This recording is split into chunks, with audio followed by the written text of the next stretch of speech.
10 సంవత్సరాలు నలిగిపోయింది నా తెలంగాణ.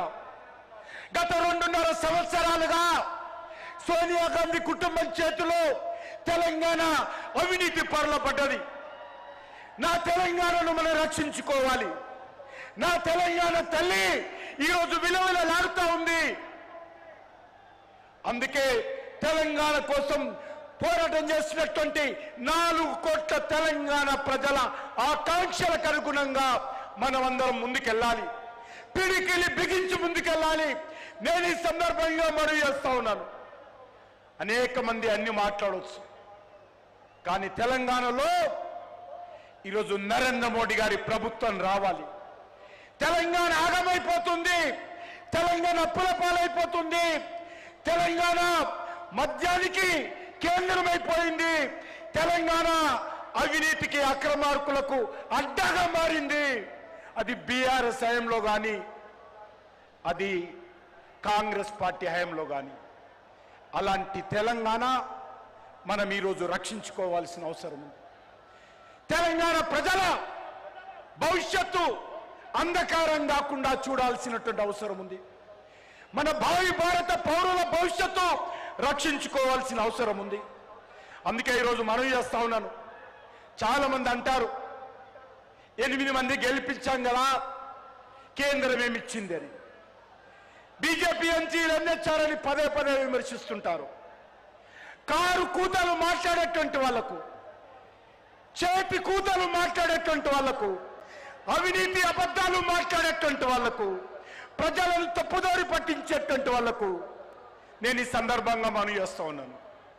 భారతీయ జనతా పార్టీ ఏదైనా హామీ ఇస్తే, ఏదైనా గ్యారంటీ ఇస్తే ఆ గ్యారంటీని అమలు చేసేటువంటి మోడీ గ్యారంటీ ఈరోజు దేశంలో తెలంగాణలో కూడా ఉంది. నేను ఒకటే అడుగుతాను, మీలాగా కాంగ్రెస్ పార్టీ, బీఆర్ఎస్ పార్టీ లాంటి అబద్ధాల గ్యారంటీ మేము ఇవ్వము. ఏదైతే ఇచ్చామో అది చేసి చూపిస్తాము.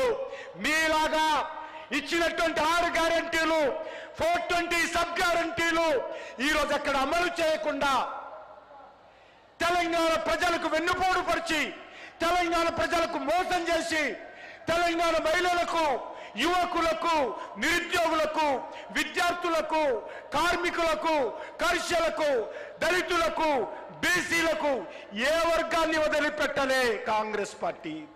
అందరికీ వెన్నుపోటు పొడిచింది. అలాంటి పార్టీ మాది కాదు. అందుకే ఈరోజు 3వసారి అధికారంలోకి వచ్చాము. అనేక రాష్ట్రాలలో చెప్పి బాజాప్తా 2వసారి, 3వసారి, 4వసారి భారతీయ జనతా పార్టీ అధికారంలోకి వస్తుంది. వచ్చింది. 21 రాష్ట్రాలలో మోడీ గారి నాయకత్వంలో భారతీయ జనతా పార్టీ ప్రభుత్వాలు ఉన్నాయి. నేను కాంగ్రెస్ పార్టీ అడుగుతా ఉన్నాను, ఈరోజు ఈ యొక్క మీరు మీ పార్టీని ఏమన్నారు? మీరు కాంగ్రెస్ అంటే ముస్లిము, ముస్లిం అంటే కాంగ్రెస్. ఇది ఈరోజు కాంగ్రెస్ పార్టీ ఆలోచన. అందుకే ప్రజలారా, ఈ కాంగ్రెస్ పార్టీ అంటే ముస్లిం, ముస్లిం అంటే కాంగ్రెస్ పార్టీ, కాంగ్రెస్ లేకపోతే ముస్లింలు. నేననేది కాంగ్రెస్ లో హిందువులు ఉండకూడదా? కాంగ్రెస్ పార్టీకి హిందువులు ఓటేయలేదా? ఎందుకు ఈ రకంగా దిగజారుతున్నారు ఓట్ల కోసం? ఈరోజు చెప్తా ఉన్నారు ఎస్ఐఆర్కి ఎత్తుకోవాలి. ఎవరి మీటింగ్ లో చెప్తున్నాడు? ముఖ్యమంత్రి ముస్లింల మీటింగ్ లో చెప్తా ఉన్నాడు. మీరందరూ ఎదుర్కోవాలి. రాజ్యాంగబద్ధమైనటువంటి ఎలక్షన్ కమిషన్ వ్యతిరేకంగా ఒక ముఖ్యమంత్రి వాళ్ళని రెచ్చగొట్టే విధంగా ఒక మతానికి సంబంధించినటువంటి వాళ్ళను అబద్ధాలు మాట్లాడుతూ మోసం చేస్తూ ఈరోజు రెచ్చగొట్టేటువంటి ప్రయత్నం చేస్తా ఉన్నారు. ఈరోజు ఎస్ఐఆర్ ఏదైతే ఉన్నదో, ఏదైతే ఓట్లు లేనటువంటి వాళ్ళకు ఓట్లు నమోదు చేసుకోవాలి, 2వసారి 3వసారి ఉన్నటువంటి ఓట్లు తీసేయాలి, ఓట్లకు సంబంధించినటువంటి అన్ని వర్గాల ప్రజలకు హక్కు కల్పించాలని ఎస్ఐఆర్ పెడితే సుప్రీంకోర్టు కూడా ఆమోదించింది. ఆ రకంగా సుప్రీంకోర్టు కూడా ఆమోదించినటువంటి ఎస్ఐఆర్ ను ఒక ముఖ్యమంత్రి స్థాయిలో ఉండి ఈరోజు తెలంగాణలో రెచ్చగొడతా ఉన్నాడు. అందుకే మీరందరూ ఆలోచన చేయాల్సినటువంటి అవసరం ఉంది. నేను ఒక్కటే మనవి చేస్తా ఉన్నాను. ఈరోజు తెలంగాణలో గత